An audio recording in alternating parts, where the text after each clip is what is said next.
Bahwasanya makna tepat dari dalil, apa-apa pakai dalil, oke? Makna tepat dari maksud dalil tersebut adalah maknanya sepaket dengan cara memahaminya.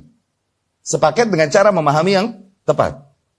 Ketika para ulama, sahabat tabi'in, tabi'ut tabi'in dan para ulama berkata apa-apa harus pakai dalil, oke? Makna dalil yang mereka maksud itu bukanlah ayat dan terjemahannya, bukan itu doang. Atau hadis dan kemudian alih bahasanya. Itu belum dalil. Dibilang dalil adalah sepaket dengan cara memahami yang tepat. Nah, ini yang seringkali keliru di awam. Bahkan di penuntut ilmu. Seringkali dibilang dalil adalah cukup sebatas terjemahan ayat atau terjemahan hadis. Kaidah cara memahaminya, penempatannya keliru, sengaco-ngaconya mereka hajar.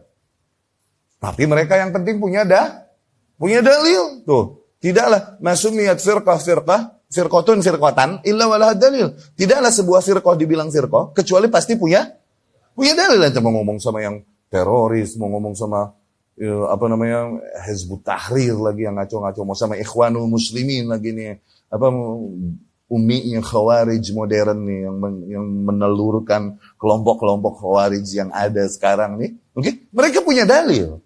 Tayyib, mereka bisa mendatangkan dalil dari ayat-ayat dan hadis-hadis. Zain? Tayyib. Apakah maknanya langsung mereka benar ketika punya dalil? Nah, itu awam. Ketika mereka, dalilnya Masya Allah dia apal ini itu tuh. Apalagi apal sampai posisi-posisinya di pojok jualan. Allah jualan.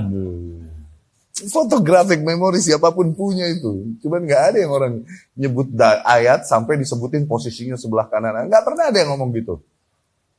Photographic memory kalau orang hafal Quran siapapun bakalan punya. Otomatis itu. Jadi sekali lagi makna dalil dengan sepaket dengan cara memahaminya. Karena kalau dalil maknanya adalah sebagaimana yang difahami awam bahwa dalil adalah yang penting ada ayat, ada hadis yang dia bisa gunakan untuk membenarkan tindakannya. Kejebak kita. Ketika kita mengingkari beberapa kaum, misal jangan kalian nyekar. Nyekar? Itu naburin kembang di kuburan. Nyekar ya? Kalau jaroh, kalau pada jaroh nih, jaroh kan suka pada nyekar. Jangan kalian nyekar, itu bid'ah. Mereka bilang, siapa bilang bid'ah? Orang ada dalilnya. Oh, ada dalilnya? Iya. Riwayat Imam Bukhari dan Muslim rahimahumullah dari Abu Hurairah radhiyallahu anhu bahwasanya Rasulullah sallallahu alaihi wasallam ketika melewati dua kuburan, dia berkata ini dua kuburan lagi diazab penduduknya nih, ahlinya. Oke? Kemudian Rasul mengambil daun-daun seger nih dan ditaruh di atasnya dan Rasul berkata sallallahu alaihi wasallam, semoga nih daun seger nih yukhaffif anhuma ma lam yaibasa. Meringankan azab mereka berdua selama belum kering. Tuh, kejebak enggak kita?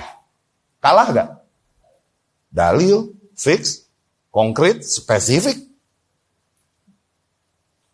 Nggak multi tafsir lah gitu. Langsung ada contoh praktek dari Rasul sallallahu alaihi wasallam. Mau kabur gimana loh? Ayo. Mau ngeles gimana? Langsung gitu. Oh, berarti jaroh, nyekar. Masalah. Kalah ente. Kejebak di situ. Coba dia memahami cara istinbat atau istidlal yang baik sebagaimana diajarkan Ahlus Sunnah. Bahwasanya yang tepat di dalam memahami ayat-ayat dan hadis-hadis adalah lihat bagaimana praktek sahabat radhiyallahu anhum. Enggak kena sama jebakan itu. Dan kita akan berkata, tidaklah Rasul mengajarkan itu dengan tujuan untuk menjadi sunnah bagi umatnya kalau ketemu kuburan. Buktinya apa? Buktinya enggak ada seorang pun sahabat kalau ketemu kuburan dia nyekar tuh. Kalau maksud Rasul adalah itu, sahabat duluan nyontohin. Selamat nggak tuh kaidah kita? Memahami ayat dan hadis harus sebagaimana contoh praktek yang datang dari salaf saleh, gitu kan? Itu dalil. Bukan sembarangan ayat terjemahannya, hadis terjemahannya. No. Penempatannya tepat nggak? Ada kaidah-kaidah dalam mengarahkannya tuh. Itunya. Gak kejebak kita kalau kita berangkat dari konsep yang kuat, usul yang kuat di dalam istidlal dan istinbat sebagaimana Ahlus Sunnah mendogmakannya. Fahmun nusus bifahmis salafus saleh. Memahami nas-nas yang ada sebagaimana para salafus saleh memahami. Iya. Nah, kemudian juga bisa kita bilang lagi, bantah lagi. Rasulullah Shallallahu Alaihi Wasallam dapat info gaib. Bahwasanya ini 2 kuburan lagi diazab. Lu tahu-tahuan. Pakai nyekar di kuburan orang, ini meringankan mereka yang di dalam kuburan. Tahu-tahu emang lagi ngapain di dalam kuburan dia? Ente kok tahu-tahuan?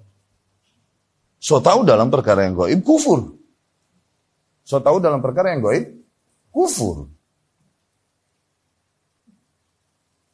Iya gak? Demikian fahmul hadis, fiqhul hadis, memahami hadis tersebut dengan mendalam. Ya, jadi sekali lagi, ketika disebut dalil, maksudnya adalah sepaket dengan cara memahami yang benar. Datang dari salafus saleh, dia bilang apa-apa dalil. Iya, dalil ini maknanya bukan terjemahan ayat, terjemahan hadis doang. Semua kelompok punya itu.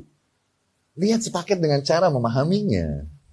Cara memahaminya begitu nggak sebagaimana yang dia gunakan pemahamannya. Penerapannya demikian nggak sebagaimana yang kelompok itu terapkan dari ayat tersebut. Iya kan? Ya.